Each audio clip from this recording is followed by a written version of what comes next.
criminals were the first to use cars, the first to use phones, the first to use electricity, the first to use every single technology. Fire was probably first used by a criminal. Technologist, entrepreneur, and Bitcoin expert, Andreas Antonopoulos. Bitcoin today is not Bitcoin of 2009. It's growing, it's evolving, it's developing new capabilities and features. We can see a world where the idea of currency choice subverts the very concept of a national currency monopoly. From my smartphone in Trafalgar Square to a Kenyan farmer's text messaging phone, which they can then use to buy seed or stock up a small store. Well, I think it is working, and there will be other currencies like it that may be even better. But in the meantime, there's a big industry around Bitcoin, and people have made fortunes out of Bitcoin. Some people have lost money out of Bitcoin. It's volatile. It's volatile. Yeah, but it is quite volatile. But when in volatility, people can make money out of volatile. Go to exchanges that are overseas in a lot of different ways, but Bitcoin is basically it's digital currency to store value, and effectively there's a public ledger that records the ownership of coins. But you bought these things in the single digits, right, and now they're worth over $300 each. The reports I've seen say that you put in $11 million, and now it's maybe over 40. Maybe it's more, maybe it's less. But who makes the Bitcoins? This is the part I still don't really get. I don't think anybody really gets. Right. 里面算是一个比较特殊的，因为它的环境、空气质量，还有一个条件相对是比较好的。其他城市的目前的矿场条件都比较艰苦，而且矿工的生活也是很枯燥的。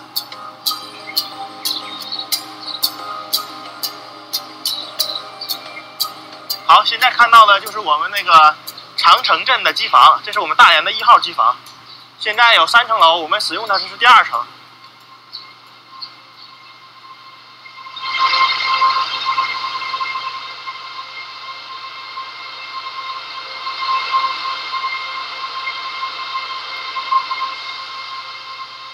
我是目前这个矿场的主经理，我主要负责这整个场地的安全的运转工作。包括员工，包括设备，包括供电。这个项目呢，是我们几个朋友一起做的，每个人都是股东，一起集资，一起解决问题。When you first started promoting Bitcoin, you were an early guy to get in. You said it was going to become this really dominant cryptocurrency, and all these years later, it certainly has become that with WordPress.com, Overstock, Amazon, Target, CVS, Subway, Victoria's Secret. They're all accepting it. So now InfoWarsStore.com is accepting it. And we're even using a company you're involved with as well, the BitPay. And it's been very, very successful. People are we were trading it into dollars. I think I told you that on the last show. We were instantaneously converting into dollars. But we decided about 10 days ago that we're actually going to start accumulating a bit of Bitcoin.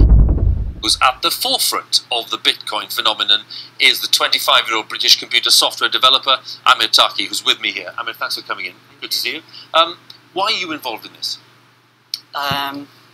Because I've been involved with open source software for more than 10 years, and I feel that we live in a time where we have a huge amount of science and technology. And yet this technological base has run away from us. So people have less leisure time, that they're working longer hours, for increasingly worse pay, doing worse jobs. And the potential of science and technology that we can use to apply to create livable places where people can have better quality of life. And Bitcoin is one of these new tools that we can use to reclaim our sovereignty. How? How do you do that? Because the Bitcoin, just like the internet and all these other tools, it's one of these equalizing technologies that everybody has access to it. And it's not just about the Bitcoin itself. The Bitcoin is one of a new series of technologies based off the blockchain. The blockchain is a way for a distributed group of people to achieve consensus on a large scale. And we can use these tools.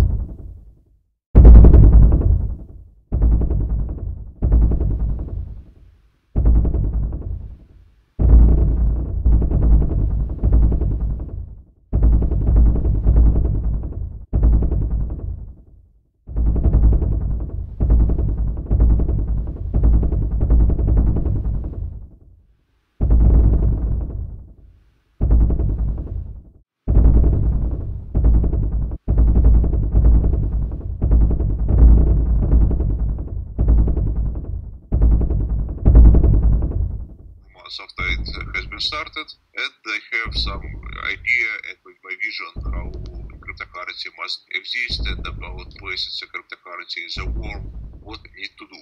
And really, I have some influence for development of this currency, and Bitcoin drifted toward the situation which it is right now.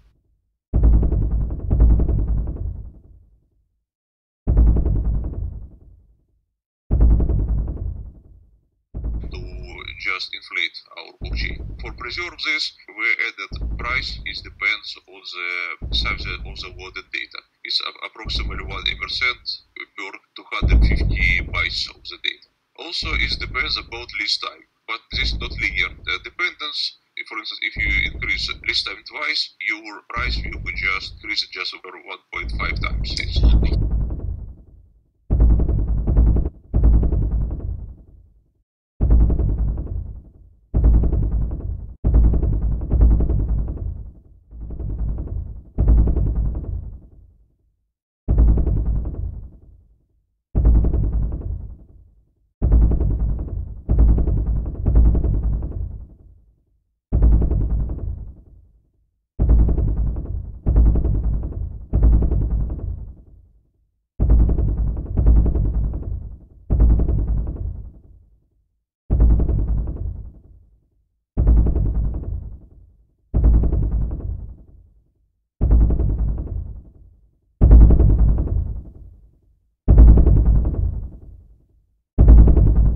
Bitcoin and the blockchain revolution going on will change many things in the banking and the transaction world.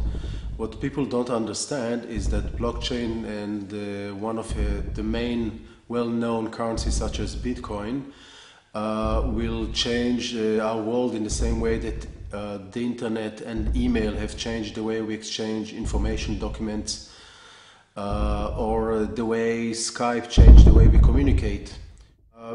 Blockchain is something that is distributed, is trusted by more and more people in the public because it's open. You can always look at it. It's like a ledger with all the transactions.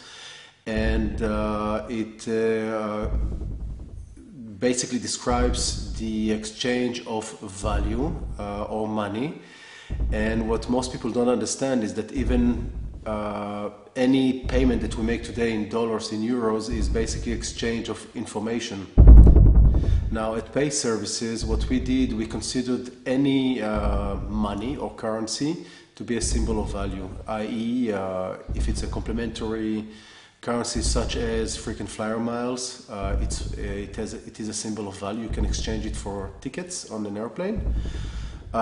If it's a fiat currency like dollar or euro, you can make a payment, pay your taxes, make a purchase in a shop, as you usually probably do. You get maybe your salary in dollars or euros. And the blockchain is another type of currency. So we have the conventional, the blockchain, and the complementary, but we have other symbols of value. For example, precious metals.